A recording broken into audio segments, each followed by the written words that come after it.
السلام علیکم۔ کراچی میں پھر خوفناک آگ بھڑک اٹھی۔ فرنیچر مارکیٹ میں لاکھوں کا سامان جل کر خاکستر ہو گیا۔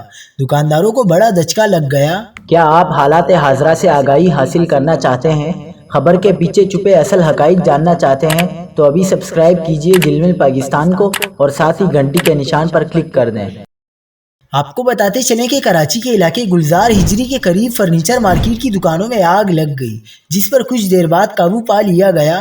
فائر بریگیڈ حکام نے بتایا کہ آگ گلزار ہجری میں بسم اللہ ٹاؤن کی دکانوں میں لگی۔ حکام کے مطابق متاثرہ عمارت میں نیچے دکانیں جبکہ بالائی منزلوں پر رہائشی اپارٹمنٹس ہیں۔